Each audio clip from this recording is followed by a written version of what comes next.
ಚಿತ್ರದುರ್ಗದ ರೇಣುಕಾಸ್ವಾಮಿ ಕೊಲೆ ಪ್ರಕರಣದಲ್ಲಿ ದರ್ಶನ್ ಸಲ್ಲಿಸಿದ್ದ ಮೇಲ್ಮನವಿಯನ್ನ ಹೈಕೋರ್ಟ್ ವಜಾಗೊಳಿಸಿದೆ. ಈ ಮೂಲಕ 59ನೇ ಸಿಸಿಎಚ್ ಕೋರ್ಟ್ ಆದೇಶ ಪ್ರಶ್ನಿಸಿ ಹೈಕೋರ್ಟ್ ಮೆಟ್ಟಿಲೇರಿದ್ದ ದರ್ಶನ್ಗೆ ಹಿನ್ನಡೆಯಾಗಿದೆ. ಮಾಫಿ ಸಾಕ್ಷಿ ಪರಿಗಣಿಸುವಾಗ ದರ್ಶನ್ ವಾದಕ್ಕೆ ಅನುಮತಿ ನೀಡಿಲ್ಲ. ಪ್ರಕ್ರಿಯೆಯ ಲೋಪದೋಷಗಳ ಬಗ್ಗೆ ವಾದಿಸಲು ಅವಕಾಶ ಕೇಳಿದ್ವಿ. ಈ ವಾದಕ್ಕೆ ಅನುಮತಿ ನೀಡದೇ ಇರೋದ್ರಿಂದ ಮೇಲ್ಮನವಿ ಸಲ್ಲಿಸಿದ್ದೀವಿ ಅಂತ ದರ್ಶನ್ ಪರ ಹಿರಿಯ ವಕೀಲ ಹಷ್ಮತ್ ಪಾಷಾ ವಾದ ಮಂಡಿಸಿದ್ರು. ಮಾಫಿ ಸಾಕ್ಷಿಯಾಗುವಂತೆ ಕೋರಿರುವ ಅರ್ಜಿಯ ಪ್ರತಿಯನ್ನು ನಮಗೆ ನೀಡಿಲ್ಲ. ಪ್ರಕ್ರಿಯೆಯ ಲೋಪದ ಬಗ್ಗೆಯಷ್ಟೇ ನಾವು ವಾದ ಮಾಡ್ತೇವೆ. ಆದರೆ ಕೆಳ ಹಂತದ ನ್ಯಾಯಾಲಯದಲ್ಲಿ ಅದಕ್ಕೂ ಅವಕಾಶ ಕೊಟ್ಟಿಲ್ಲ. 14ನೇ ಆರೋಪಿಯನ್ನು ಮಾಫಿ ಸಾಕ್ಷಿಯನ್ನಾಗಿಸಿದರೆ ಇದರ ನೇರ ಪರಿಣಾಮ ದರ್ಶನ್ ಮತ್ತು ಇತರೆ ಆರೋಪಿಗಳ ಮೇಲಾಗುತ್ತೆ. ಪ್ರಭಾವ ಬೀರಿ A14 ಪ್ರದೋಷ್ನನ್ನ ಮಾಫಿ ಸಾಕ್ಷಿಯನ್ನಾಗಿಸಲಾಗಿದೆ. ಮಾಫಿ ಸಾಕ್ಷಿಯಾದ್ರೆ ನಿನಗೆ ಶಿಕ್ಷೆಯಾಗುವುದಿಲ್ಲವೆಂದು ಪ್ರದೋಷ್ಗೆ ದಾರಿ ತಪ್ಪಿಸಿದ್ದಾರೆ. ಮಾಫಿ ಸಾಕ್ಷಿಯ ಅರ್ಜಿ ಪ್ರತಿಯನ್ನು ನಮಗೆ ನೀಡಿ ನಮ್ಮ ವಾದಕ್ಕೆ ಅವಕಾಶ ನೀಡಬೇಕು. ರೇಣುಕಾಸ್ವಾಮಿ ಕೊಲೆ ಪ್ರಕರಣದ ವಿಚಾರಣೆಯಲ್ಲಿ ದಿನಕ್ಕೊಂದು ಹೊಸ ಬೆಳವಣಿಗೆ ನಡೀತಿದೆ. ಇನ್ನು ಸಾಕ್ಷಿಗಳ ವಿಚಾರಣೆ ವೇಳೆ ನಟ ದರ್ಶನ್ ನ್ಯಾಯಾಲಯದಲ್ಲಿ ಖುದ್ದು ಹಾಜರಿರಲು ಅನುಮತಿ ನೀಡಬೇಕು ಅಂತ ದರ್ಶನ್ ಪರ ವಕೀಲರು ವಿಚಾರಣೆ ನಡೆಯುತ್ತಿರೋ 59ನೇ ಸಿಸಿಎಚ್ ನ್ಯಾಯಾಲಯದಲ್ಲಿ ಅರ್ಜಿ ಹಾಕಿದ್ರು. ಈ ಅರ್ಜಿಯ ವಾದ ಪ್ರತಿವಾದ ನ್ಯಾಯಾಲಯದಲ್ಲಿ ನಡೆದಿದೆ. ವಾದ ಮಂಡಿಸಿದ ದರ್ಶನ್ ಪರ ವಕೀಲರಾದ ಹಷ್ಮತ್ ಪಾಷಾ, ಸಾಕ್ಷಿಗಳ ವಿಚಾರಣೆ ಪಾಟಿ ಸವಾಲಿನ ವೇಳೆ ಕಕ್ಷಿದಾರರಾದ ದರ್ಶನ್ ಜೊತೆಗೆ ಚರ್ಚಿಸಬೇಕಿದೆ. ವಿಡಿಯೋ ಕಾನ್ಫರೆನ್ಸ್ನಲ್ಲಿ ಅದು ಸಾಧ್ಯವಿಲ್ಲ. ಅಲ್ಲದೆ ವಿಡಿಯೋ ಕಾನ್ಫರೆನ್ಸ್ನಲ್ಲಿ ಹೆಡ್ಫೋನ್ ವ್ಯವಸ್ಥೆನೂ ಇಲ್ಲ. ಹೀಗಾಗಿ ಕಕ್ಷಿದಾರರೊಟ್ಟಿಗೆ ಚರ್ಚೆ, ಮಾಹಿತಿ ಪಡೆಯೋದು ಅಸಾಧ್ಯ. ಹಾಗಾಗಿ ಸಾಕ್ಷಿಗಳ ವಿಚಾರಣೆ ನಡೆಸುವಾಗ ದರ್ಶನ್ ನ್ಯಾಯಾಲಯದಲ್ಲಿ ಖುದ್ದು ಹಾಜರಿರಬೇಕು ಅಂತ ವಕೀಲರು ವಾದ ಮಂಡಿಸಿದ್ರು. ಆದರೆ ಇದಕ್ಕೆ ಆಕ್ಷೇಪಣೆ ಎತ್ತಿದ ಸಹಾಯಕ SPP ಸಚಿನ್, ವಿಡಿಯೋ ಕಾನ್ಫರೆನ್ಸ್ ಮೂಲಕ ಹಾಜರಿಗೆ ಕಾನೂನಿನಲ್ಲೇ ಅವಕಾಶವಿದೆ, ಖುದ್ದು ಹಾಜರಿ ಅಗತ್ಯವಿಲ್ಲ ಅಂದ್ರು. ಇನ್ನು ಪ್ರಕರಣದ ಹಿನ್ನೆಲೆ, ಈವರೆಗೂ ನಡೆದಿರೋ ಸಾಕ್ಷಿಗಳ ವಿಚಾರಣೆಗಳ ಹಿನ್ನೆಲೆಯಲ್ಲಿ ದರ್ಶನ್ ಖುದ್ದು ಹಾಜರಿಯ ಅಗತ್ಯತೆ ಬಗ್ಗೆ ವರದಿ ಸಲ್ಲಿಸುವಂತೆ ಸೂಚಿಸಿದ ನ್ಯಾಯಾಲಯ ಪ್ರಕರಣದ ಆದೇಶವನ್ನ ಆಗಸ್ಟ್ 17ಕ್ಕೆ ನಿಗದಿಪಡಿಸಿದೆ. ಇನ್ನು ಸೋಷಿಯಲ್ ಮೀಡಿಯಾದಲ್ಲಿ ದರ್ಶನ್ ಜೊತೆಗಿನ ಫೋಟೋ ಪೋಸ್ಟ್ ಮಾಡಿರುವ ಪತ್ನಿ ವಿಜಯಲಕ್ಷ್ಮಿ, 1 ವರ್ಷ ಕಳೆಯಿತು, ಗಾಯ ಇನ್ನೂ ಮಾಸಿಲ್ಲ, ಆ ನೋವು ಇನ್ನೂ ಭರಿಸಲಾಗದಂತಿದೆ ಅಂತ ನೋವಿನಲ್ಲಿ ಬರೆದುಕೊಂಡಿದ್ದಾರೆ. ಸ್ಯಾಂಡಲ್ವುಡ್ ನಟಿಯೊಬ್ಬರ ಸಹೋದರಿ ಮೇಲೆ ಅತ್ಯಾಚಾರ ಆರೋಪ ಕೇಳಿಬಂದಿದೆ. ಈ ಬಗ್ಗೆ ತಲಗಟ್ಪುರ ಪೊಲೀಸ್ ಠಾಣೆಯಲ್ಲಿ NCR ದಾಖಲಾಗಿದ್ದು, ಚಂದ್ರ ಲೇಔಟ್ ಠಾಣೆ ಪೊಲೀಸರು ಆರೋಪಿ ರಾಘವೇಂದ್ರನನ್ನ ಬಂಧಿಸಿದ್ದಾರೆ. ನಟಿಯ ಸಹೋದರಿ ವಿರುದ್ಧ ಬಂಧಿತ ರಾಘವೇಂದ್ರ ಕೂಡ ಪ್ರತಿದೂರು ನೀಡಿದ್ದಾನೆ. ಕೆಲಸ ಮಾಡ್ತಿದ್ದ ಜಾಗದಲ್ಲಿ ರಾಘವೇಂದ್ರ ಎಂಬಾತನ ಪರಿಚಯವಾಯಿತು. ಬಳಿಕ ಸ್ನೇಹವಾಯಿತು. ಕೆಲ ದಿನಗಳ ಬಳಿಕ ತನ್ನನ್ನು ಮದುವೆಯಾಗೋದಾಗಿ ನಂಬಿಸಿ ನನ್ನ ಇಚ್ಛೆಗೆ ವಿರುದ್ಧವಾಗಿ ರಾಘವೇಂದ್ರ ದೈಹಿಕ ಸಂಪರ್ಕ ಬೆಳೆಸಿದ್ದ. ನನ್ನ ಕ್ರೆಡಿಟ್ ಕಾರ್ಡ್ ಬಳಸಿ ಸಾಲ ತೆಗೆದುಕೊಂಡಿದ್ದ. ತೊಂದರೆ ಆದಾಗ ಇಬ್ಬರ ಮಧ್ಯೆ ಜಗಳ ಕೂಡ ಆಗಿತ್ತು. ಆ ಬಳಿಕ ವಿಚಾರಿಸಿದಾಗ ರಾಘವೇಂದ್ರಗೆ ಮದುವೆ ಆಗಿರೋದು ಬೆಳಕಿಗೆ ಬಂದಿತ್ತು. ಪ್ರಶ್ನೆ ಮಾಡಿದಾಗ ನನ್ನ ಖಾಸಗಿ ಫೋಟೋ ತೋರಿಸಿ ಬೆದರಿಕೆ ಹಾಕಿದ್ದ. ನಾನು ಹೇಳ್ದ ಹಾಗೆ ಕೇಳಬೇಕು, ಇಲ್ದಿದ್ರೆ ಖಾಸಗಿ ಫೋಟೋ ಸಾಮಾಜಿಕ ಜಾಲತಾಣದಲ್ಲಿ ಹರಿಬಿಡ್ತೀನಿ ಅಂತ ಬೆದರಿಸಿದ್ದ. ಈ ಬಗ್ಗೆ ನಟಿಯ ಸಹೋದರಿ ದೂರು ನೀಡಿದಾಗ ಪೊಲೀಸರು ರಾಘವೇಂದ್ರನನ್ನ ಕರೆಸಿ ಫೋಟೋ ಡಿಲೀಟ್ ಮಾಡಿ ಬುದ್ಧಿವಾದ ಹೇಳಿದ್ರು. ಇದಾದ ಕೆಲ ದಿನಗಳ ಬಳಿಕ ಕೈ ಕೊಯ್ದುಕೊಂಡವನಂತೆ ಡ್ರಾಮಾ ಮಾಡಿದ್ದ ರಾಘವೇಂದ್ರ ನಟಿಯ ಸಹೋದರಿಗೆ ತಾನಿರೋ ಜಾಗಕ್ಕೆ ಬರುವಂತೆ ಅಂಗಲಾಚಿದ್ದ. ಅಲ್ಲಿಗೆ ಹೋದ ನಟಿಯ ಸಹೋದರಿಗೆ ಖಾಸಗಿ ಫೋಟೋ ತೋರಿಸಿ ಮತ್ತೆ ಅತ್ಯಾಚಾರ ಮಾಡಿರೋ ಆರೋಪ ಕೇಳಿಬಂದಿದೆ. ಸಿಸಿಬಿ ದಾಳಿ ವೇಳೆ ಪರಪ್ಪನ ಅಗ್ರಹಾರ ಜೈಲಿನಲ್ಲಿ ಪ್ರಜ್ವಲ್ ರೇವಣ್ಣ ಬ್ಯಾರಕ್ನಲ್ಲಿ ಮೊಬೈಲ್ ಜೊತೆಗೆ ನೋಟ್ಬುಕ್ ಕೂಡ ಪತ್ತೆಯಾಗಿದೆ. ಈ ಬುಕ್ನಲ್ಲಿ 30ಕ್ಕೂ ಹೆಚ್ಚು ಮೊಬೈಲ್ ನಂಬರ್ಗಳಿದ್ದು, ತಾಯಿಯ ನಂಬರನ್ನ ಪಾರ್ವತಿ, ತಂದೆ ನಂಬರನ್ನ ಶಿವಪ್ಪ ಅಂತ ಪ್ರಜ್ವಲ್ ಬರೆದಿರೋದು ಗೊತ್ತಾಗಿದೆ. ಜೊತೆಗೆ ಸ್ನೇಹಿತೆಯ ಮೊಬೈಲ್ ನಂಬರ್ ಕೂಡ ನೋಟ್ಬುಕ್ನಲ್ಲಿ ಉಲ್ಲೇಖಿಸಿರುವ ಪ್ರಜ್ವಲ್ ಈವರೆಗೂ ಮೊಬೈಲ್ ಪಾಸ್ವರ್ಡ್ ನೀಡಿಲ್ಲ. ಇನ್ನು ಪ್ರಜ್ವಲ್ನಿಂದ ಹಣ ಪಡೆದು ಮೊಬೈಲ್ ಬಳಕೆಗೆ ಅಧಿಕಾರಿಗಳೇ ಅವಕಾಶ ಮಾಡಿಕೊಟ್ರ ಅನ್ನೋ ಪ್ರಶ್ನೆ ಎದ್ದಿದೆ. ಈಗಾಗಲೇ ಪ್ರಕರಣದಲ್ಲಿ ಜೈಲಿನ ಅಸಿಸ್ಟೆಂಟ್ ಸೂಪರಿಂಟೆಂಡೆಂಟ್ ಈರಣ್ಣ ರಂಗಾಪುರರನ್ನ ಅಮಾನತು ಮಾಡಲಾಗಿದೆ. ಜೈಲಿನಲ್ಲಿ ರೇಡ್ ಆದಾಗಲೆಲ್ಲ ಏನೂ ಸಿಗದಂತೆ ಈರಣ್ಣ ರಂಗಾಪುರ ತಪ್ಪಿಸ್ತಾ ಇದ್ರು. ರೇಡ್ಗೆ ಬಂದ್ರೆ ಅಧಿಕಾರಿಗಳನ್ನ ಒಳಗ್ ಬಿಡದೆ ತಡ ಮಾಡಿಸ್ತಿದ್ರು ಅಂತ ಗೊತ್ತಾಗಿದೆ. ಆದ್ರೆ ಮೊನ್ನೆ ದಾಳಿ ವೇಳೆ ಈರಣ್ಣ ಮಾತು ಕೇಳದೆ ಸಿಸಿಬಿ ಅಧಿಕಾರಿಗಳು ಒಳನುಗ್ಗಿದ್ರಿಂದ ಎಲ್ಲವೂ ಬಯಲಾಗಿದೆ. ಪರಪ್ಪನ ಅಗ್ರಹಾರ ಜೈಲಿಗೆ DIG ಜಿನೇಂದ್ರ ಖನಗಾವಿ ಭೇಟಿ ನೀಡಿ ಜೈಲಿನ ಅಧಿಕಾರಿಗಳ ಕರ್ತವ್ಯ ಲೋಪದ ಬಗ್ಗೆ ಮಾಹಿತಿ ಸಂಗ್ರಹಿಸಿದ್ದಾರೆ. ಇನ್ನು ಪರಪ್ಪನ ಅಗ್ರಹಾರ ಜೈಲಿನ ಸುತ್ತಮುತ್ತ ಜಾಮರ್ ಅಳವಡಿಸಲಾಗಿದೆ. ಪ್ರಜ್ವಲ್ ರೇವಣ್ಣಗೆ ಮೊಬೈಲ್ ತಂದುಕೊಟ್ಟವರು ಯಾರು? ಎಷ್ಟು ದಿನಗಳಿಂದ ಮೊಬೈಲ್ ಬಳಕೆ ಮಾಡ್ತಿದ್ದಾನೆ ಅನ್ನೋ ಬಗ್ಗೆ ತನಿಖೆಗೆ ಸೂಚಿಸಲಾಗಿದೆ ಅಂತ ಕಾರಾಗೃಹ ಡಿಜಿಪಿ ಅಲೋಕ್ ಕುಮಾರ್ ಹೇಳಿದ್ದಾರೆ. ಪ್ರಜ್ವಲ್ ರೇವಣ್ಣ ಬ್ಯಾರಕ್ನಲ್ಲಿ ಒಂದು ಅದೇ ಏನು ಹೇಳಿದ್ದೀರಾ ಈ ಮೊಬೈಲ್ ಮತ್ತು ಬೇರೆ ಬೇರೆ ಅದು ಸಾಮಾನುಗಳು ಸಿಕ್ಕಿದೆ. ಇದರ ಸಲುವಾಗಿ ನಮ್ಮ ಪ್ರಕಾರ ಅವನು ಯೂಸ್ ಮಾಡ್ತಿದ್ರೆ ಅಲ್ಲಿ ಯಾರು ನಮ್ಮ ಅಧಿಕಾರಿಗಳು ಇರ್ತಾರೆ, ಸಿಬ್ಬಂದಿಗಳು ಇರ್ತಾರೆ, ಅವ್ರ ಗಮನಕ್ಕೆ ವಿಷಯ ಇರಬೇಕು. ನಾವು ಬಹಳ ದಿವಸದಿಂದ ಏರ್ಟೆಲ್ನವರಿಗೆ ಹೇಳ್ತಾ ಇದ್ವಿ ಕಿ ಏರ್ಟೆಲ್ ಆಂಧ್ರ ಪ್ರದೇಶದ ಸಿಮ್ ಜೈಲಿನಲ್ಲಿ ಸತತವಾಗಿ ಯೂಸ್ ಆಗ್ತಾನೆ ಇದೆ. ಮತ್ತು ನಿನ್ನೇನು ಪತ್ತೆ ಆಗಿದೆ ಸಿಮ್ ಅದು ಕೂಡ ಏರ್ಟೆಲ್ ಆಂಧ್ರ ಪ್ರದೇಶದ ಸಿಮ್ ಇದೆ. ತಮಿಳುನಾಡಿಗೆ ಕಾವೇರಿ ನೀರು ಹರಿಸಬಾರದು ಅಂತ ಆಗ್ರಹಿಸಿ ಕರೆ ನೀಡಿದ್ದ ಕರ್ನಾಟಕ ಬಂದ್ಗೆ ಮಂಡ್ಯ ಜಿಲ್ಲೆಯ ಕೆಲವೆಡೆ ಉತ್ತಮ ಪ್ರತಿಕ್ರಿಯೆ ವ್ಯಕ್ತವಾಯಿತು. ಸಂಜಯ್ ವೃತ್ತದಲ್ಲಿ ಕನ್ನಡ ಪರ ಸಂಘಟನೆಗಳು ಖಾಲಿ ಕೊಡ ಹಿಡಿದು ಪ್ರತಿಭಟನೆಯನ್ನ ನಡೆಸಿದ್ವು. ಖಾಲಿ ಮಡಕೆ ಹುರುಳಿಕಾಳನ್ನ ತೋರಿಸಿ ರಾಜ್ಯದ ಜನರಿಗೆ ಹುರುಳಿಕಾಳು ಭಾಗ್ಯ ಕೊಟ್ಟ ಸರ್ಕಾರಕ್ಕೆ ಧಿಕ್ಕಾರ ಅಂತ ಆಕ್ರೋಶ ಹೊರಹಾಕಿದ್ರು.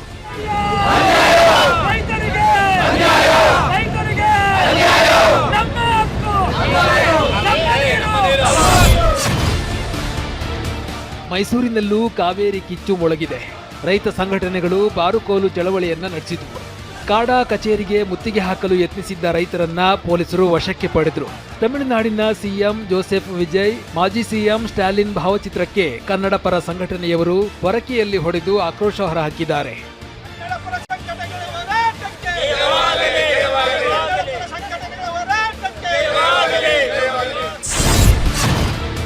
ಬೆಂಗಳೂರು ದಕ್ಷಿಣ ಜಿಲ್ಲೆಯಲ್ಲೂ ಕಾವೇರಿ ಪ್ರತಿಭಟನಾ ಜ್ವಾಲೆ ಕಿಡಿ ಹೊತ್ತಿತ್ತು. ರಾಮನಗರದ ಐಜೂರು ವೃತ್ತದಲ್ಲಿ ಖಾಲಿ ಕೊಡ ಹಿಡಿದು ಕರುನಾಡ ಸೇನೆ, ಕರವೇ ಪ್ರವೀಣ್ ಶೆಟ್ಟಿ ಬಣ ಪ್ರತಿಭಟಿಸಿದೆ. ಹಳೆ ಬೆಂಗಳೂರು ಮೈಸೂರು ಹೆದ್ದಾರಿಯನ್ನ ತಡೆದು ಹೋರಾಟಗಾರರು ಪ್ರತಿಭಟಿಸಿದ್ರು. ರಸ್ತೆ ತಡೆ ನಡೆಸಿ ಪ್ರತಿಭಟಿಸ್ತಾ ಇದ್ದ ರೈತರನ್ನ ಪೊಲೀಸರು ವಶಕ್ಕೆ ಪಡೆದರು. ಇನ್ನು ತುಮಕೂರು ನಗರದ ಟೌನ್ ಹಾಲ್ನಿಂದ ಡಿಸಿ ಕಚೇರಿವರೆಗೂ ಕರ್ನಾಟಕ ರಕ್ಷಣಾ ವೇದಿಕೆ, ಕನ್ನಡ ಸೇನೆ ಪ್ರತಿಭಟನಾ ರ್ಯಾಲಿಯನ್ನ ನಡೆಸಿದೆ. ಇನ್ನು ಬೆಳಗಾವಿ, ಹುಬ್ಬಳ್ಳಿ, ಕೊಪ್ಪಳ, ದಾವಣಗೆರೆ, ಚಿಕ್ಕಮಗಳೂರು ಸೇರಿದಂತೆ ರಾಜ್ಯದ ಇನ್ನೂ ಹಲವೆಡೆ ಕಾವೇರಿ ನೀರನ್ನ ತಮಿಳುನಾಡಿಗೆ ಬಿಡಬಾರದು ಅಂತ ಆಗ್ರಹಿಸಿ ಪ್ರತಿಭಟನೆಯನ್ನ ನಡೆಸಲಾಗಿದೆ. ಕಾವೇರಿ ನೀರು ವಿಚಾರವಾಗಿ ಕರೆ ನೀಡಿದ್ದ ಕರ್ನಾಟಕ ಬಂದ್ಗೆ ರಾಜಧಾನಿ ಬೆಂಗಳೂರಿನಲ್ಲಿ ಬೆಂಬಲ ವ್ಯಕ್ತವಾಗಿಲ್ಲ. ಬಸ್ ಸಂಚಾರದಲ್ಲಿ ಯಾವುದೇ ವ್ಯತ್ಯಯವಾಗಿರಲಿಲ್ಲ. ಬೆಂಗಳೂರಿನಿಂದ ತಮಿಳುನಾಡಿಗೆ ಹೊರಡುವ ಬಸ್ ಸಂಚಾರವು ಎಂದಿನಂತೆ ಇತ್ತು. ಇನ್ನು ಕರ್ನಾಟಕ ಬಂದ್ಗೆ ಕರೆ ನೀಡಿದ್ದ ಕನ್ನಡ ಪರ ಹೋರಾಟಗಾರ ವಾಟಾಳ್ ನಾಗರಾಜ್ ಮೆಜೆಸ್ಟಿಕ್ನತ್ತ ತೆರಳಲು ಮನೆಯಿಂದ ಹೊರಬರ್ತಿದ್ದ ವೇಳೆ ಪೊಲೀಸರು ವಶಕ್ಕೆ ಪಡೆದರು. ಈ ವೇಳೆ ಬಾಯಿಗೆ ಟೇಪ್ ಅಂಟಿಸಿಕೊಂಡು ವಾಟಾಳ್ ನಾಗರಾಜ್ ಮೌನ ಪ್ರತಿಭಟನೆಯನ್ನ ನಡೆಸಿದ್ರು.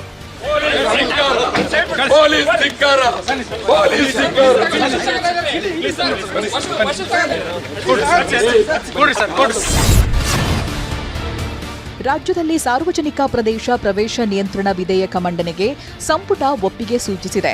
ಇದೇ ಅಧಿವೇಶನದಲ್ಲಿ ವಿಧೇಯಕ ಮಂಡನೆಗೆ ಅನುಮತಿ ಸಿಕ್ಕಂತಾಗಿದೆ. ಆರ್ಎಸ್ಎಸ್ ನಿಯಂತ್ರಿಸಲು ಈ ಕಾನೂನು ತರಲಾಗ್ತಿದೆ ಅನ್ನೋ ಚರ್ಚೆ ನಡೆದಿದೆ. ಈ ಬಗ್ಗೆ ಪ್ರತಿಕ್ರಿಯೆ ನೀಡಿದ ಸಿಎಂ ಡಿಕೆ ಶಿವಕುಮಾರ್, ಸಾರ್ವಜನಿಕ ಸ್ಥಳದಲ್ಲಿ ಕಾರ್ಯಕ್ರಮಕ್ಕೆ ಒಪ್ಪಿಗೆ ಬೇಕು, ಅನುಮತಿ ಪಡೆದು ಕಾರ್ಯಕ್ರಮ ಮಾಡಬೇಕು. ಬೆಂಗಳೂರು ಅಥವಾ ಎಲ್ಲೇ ಆಗಲಿ ಎಲ್ಲಾದರೂ ಕಾರ್ಯಕ್ರಮ ಮಾಡಬೇಕಾದ್ರೆ ಅನುಮತಿ ಬೇಕು ಎಂದಿದ್ದಾರೆ. ಯಾರು ಅಲ್ಲ, ಯಾರೇ ಆಗಲಿ, ನೀವೇ ಆಗಲಿ, ನಾವೇ ಆಗಲಿ ರಸ್ತೆಯಲ್ಲಿ ಇದನ್ನ ಪರ್ಮಿಷನ್ ಕಾರ್ಯಕ್ರಮ ಮಾಡಬೇಕು, ತಗೋಬೇಕು ಅಂತ ಯಾವ ಪಾರ್ಟಿ ಪಕ್ಷ ಮತ್ತೊಂದು ಅಂತ ಏನಿಲ್ಲ.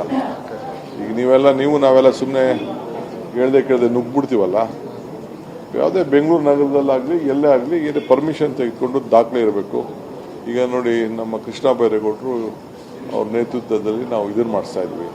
ವೀಣಪ್ಪ ಅವರು ಪರ್ಮಿಷನ್ ತಗೊಂಡು ಪೊಲೀಸಿಗೆ ಬರೋದು, ಏನು ಎಷ್ಟು ಜನ ಬೇಕು, ಎಷ್ಟು ಸಿಬ್ಬಂದಿ ಬೇಕು, ಅರ್ಜಿ ಹಾಕಿದ ತಕ್ಷಣ ದಿನಕ್ಕೂ 1,000 ಜನ 10,000 ಜನ ರಿಜಿಸ್ಟರ್ ಆಗ್ತಾ ಇದ್ರು. ಅದಕ್ಕೆಲ್ಲ ಒಂದು ಲೆಕ್ಕಾಚಾರ ಇರಬೇಕಲ್ಲ.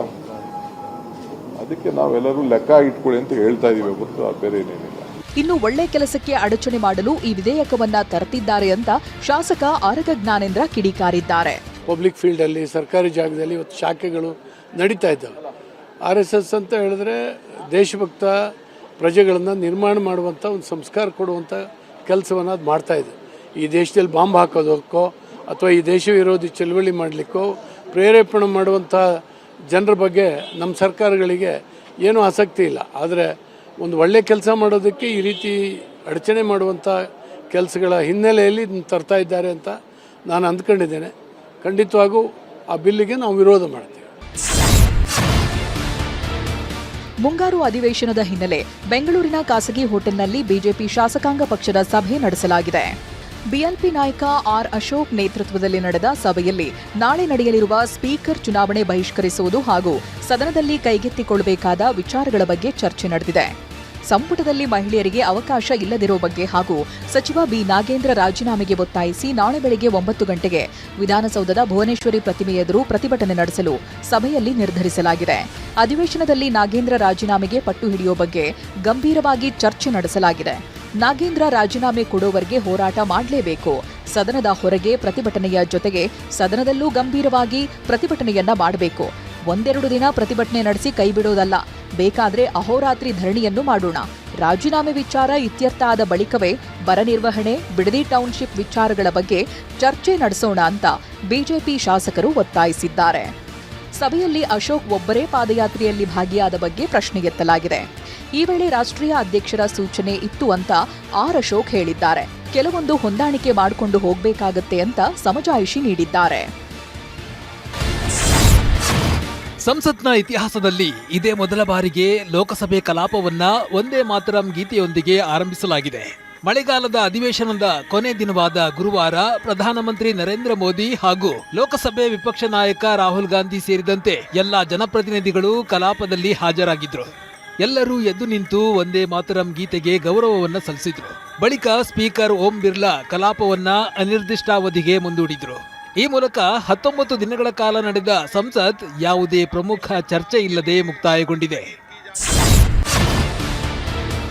ಬೇಜವಾಬ್ದಾರಿ ವರ್ತನೆಯಿಂದ ಕಲಾಪದ ಸಮಯ ಹಾಳುಗೆಡವಿದ್ದಾರೆ ಅಂತ ವಿಪಕ್ಷಗಳ ವಿರುದ್ಧ ಕೇಂದ್ರ ಸಚಿವ ಪ್ರಹ್ಲಾದ್ ಜೋಶಿ ವಾಗ್ದಾಳಿ ನಡೆಸಿದ್ದಾರೆ. ಒಬ್ಬ ವ್ಯಕ್ತಿಯ ಅಹಂಕಾರದಿಂದಾಗಿ ಇಡೀ ಅಧಿವೇಶನ ಹಳಿ ತಪ್ಪಿತು ಅಂತ ಲೋಕಸಭೆ ವಿಪಕ್ಷ ನಾಯಕ ರಾಹುಲ್ ಗಾಂಧಿ ವಿರುದ್ಧ ಜೋಶಿ ಕಿಡಿಕಾರಿದ್ದಾರೆ. Monsoon session with the most irresponsible behavior of Mr. Rahul Gandhi. Monsoon session में जो भी चर्चा होना था, जो भी प्रोडक्टिव काम हो सकते थे, बिल तो पारित हो गया, वो अलग बात है, लेकिन वो हो नहीं पाया. एक व्यक्ति का अहंकार से कारण, only because of the ego of one person, पूरा सेशन ये तो डिरेल हो गया. ಅಮಿತ್ ಶಾ ಅವರನ್ನ ಚಾಣಕ್ಯ, ಸರ್ದಾರ್ ಪಟೇಲ್ ಅಂತ ಕರೆಯಲಾಗ್ತಿತ್ತು. ಅವರು ಎಲ್ಲಿ ಮರೆಯಾದ್ರು ಅಂತ ರಾಹುಲ್ ಗಾಂಧಿ ವ್ಯಂಗ್ಯವಾಡಿದ್ದಾರೆ. ಅವರಿಗೆ 20 ದಿನಗಳವರೆಗೆ ಸಂಸತ್ಗೆ ಬರಲಾಗಲಿಲ್ಲ ಎಂದಿದ್ದಾರೆ. अमित शाह सो कॉल्ड क्या कहते थे उसको पहले, चाणक्य, और क्या कहते थे, सरदार पटेल. बड़ी बात.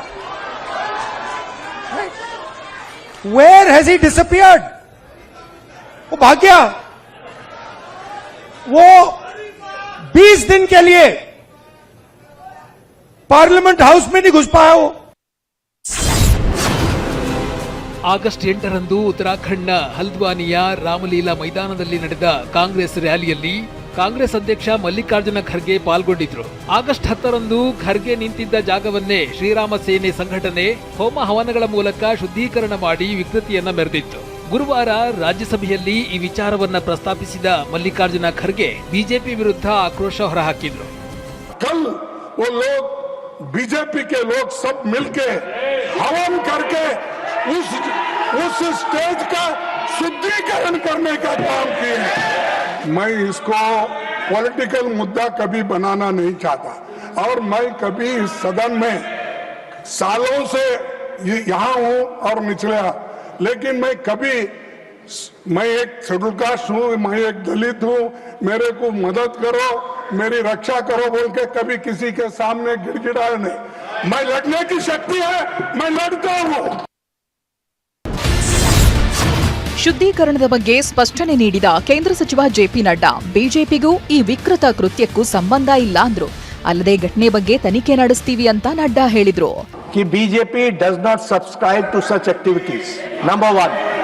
नंबर 2, ये हम सब के लिए खेद का विषय है, देश के लिए भी खेद का विषय है. हम इसकी तहकीकात भी करेंगे, लेकिन उसके बाद खड़गे साहब कहे कि तुम ऐसा करते हो, ये उचित नहीं है. Don't criticise. जो बात कही गई है, मैं कह रहा हूं कि भाई आपको जितनी दुख है उतना मुझे भी दुख है. ಖರ್ಗೆ ಭಾಷಣ ಮಾಡಿದ ಜಾಗದಲ್ಲಿ ಶುದ್ಧೀಕರಣ ವಿಚಾರಕ್ಕೆ ಪ್ರತಿಕ್ರಿಯೆ ನೀಡಿದ ಸಿಎಂ ಡಿಕೆ ಶಿವಕುಮಾರ್, ಇದು ಇಡೀ ನಾಗರಿಕ ಸಮಾಜ ತಲೆತಗ್ಗಿಸೋ ಘಟನೆ, ದೇಶದ ಎಲ್ಲಾ ದಲಿತರಿಗೂ ಆಗಿರುವ ಅವಮಾನ ಎಂದಿದ್ದಾರೆ. ಇವತ್ತು ಏನು ಈ ಬಿಜೆಪಿ ನಾಯಕರು ಮಾಡಿದ್ದಾರೆ, ಈ ದೇಶದ ಎಲ್ಲ ದಲಿತರಿಗೆ ಆಗಿರೋಂಥ ಅವಮಾನ ಎಲ್ಲರೂ ಕೂಡ ತಲೆ ತಗ್ಗಿಸುವಂಥ ಒಂದು ವ್ಯವಸ್ಥೆ ಆಗಿದೆ. ಬೆಂಗಳೂರಿನಲ್ಲಿ ಸೈಕಲ್ ಹೊರತುಪಡಿಸಿ ಎಲ್ಲ ವಾಹನಗಳಿಗೂ ಪಾರ್ಕಿಂಗ್ ಶುಲ್ಕ ವಿಧಿಸೋದಕ್ಕೆ ನಿರ್ಧರಿಸಲಾಗಿದೆ. ರಸ್ತೆಗಳನ್ನು ಎ, ಬಿ ಮತ್ತು ಸಿ ಅಂತ ವಿಂಗಡಿಸಿ ಪ್ರತಿ ಗಂಟೆಗೆ ದ್ವಿಚಕ್ರ ವಾಹನಗಳಿಗೆ 20 ರಿಂದ 40 ರೂಪಾಯಿ, ಹಾಗೆ ಲಘು ವಾಹನಗಳಿಗೆ 30 ರಿಂದ 80 ರೂಪಾಯಿವರೆಗೂ ದಂಡ ಅಥವಾ ಶುಲ್ಕವನ್ನು ನಿಗದಿಪಡಿಸಲಾಗಿದೆ. ವಿಕಾಸಸೌಧದ ಮೊದಲ ಮಹಡಿಯಲ್ಲಿರುವ ಕ್ಯಾಂಟೀನ್ ಮೇಲೆ ಆಹಾರ ಇಲಾಖೆ ದಾಳಿ ನಡೆಸಿದ್ದು, ಸ್ವಚ್ಛತೆಯ ಕೊರತೆ ಹಾಗೆ ಅವಧಿ ಮೀರಿದ ಪದಾರ್ಥಗಳ ಬಳಕೆ ಪತ್ತೆಯಾಗಿದೆ. ತಟ್ಟೆಗಳ ಶೇಖರಣಾ ಜಾಗದಲ್ಲಿ ಜಿರಳೆಗಳು ಮತ್ತು ಗ್ರಾಹಕರಿಗೆ ನೀಡುವ ಅಡಿಕೆ ಪ್ಲೇಟ್ಗಳ ಮೇಲೆ ಫಂಗಸ್ಗಳು ಕಂಡುಬಂದಿದೆ. ಪೆಸ್ಟ್ ಕಂಟ್ರೋಲ್ ಮಾಡದ ಹಿನ್ನೆಲೆಯಲ್ಲಿ ಹಾಗೂ ನಿಯಮ ಉಲ್ಲಂಘನೆಗಾಗಿ ಅಧಿಕಾರಿಗಳು ಕ್ಯಾಂಟೀನ್ಗಳನ್ನು ಸೀಸ್ ಮಾಡಿದ್ದಾರೆ. ಬೆಂಗಳೂರಿನಲ್ಲಿ ಮಾಂಸದ ಅಂಗಡಿಗಳ ತ್ಯಾಜ್ಯ ನಿರ್ವಹಣೆಯನ್ನು ಕಟ್ಟುನಿಟ್ಟುಗೊಳಿಸೋದಕ್ಕೆ ಜಿಬಿಎ ಮುಂದಾಗಿದೆ.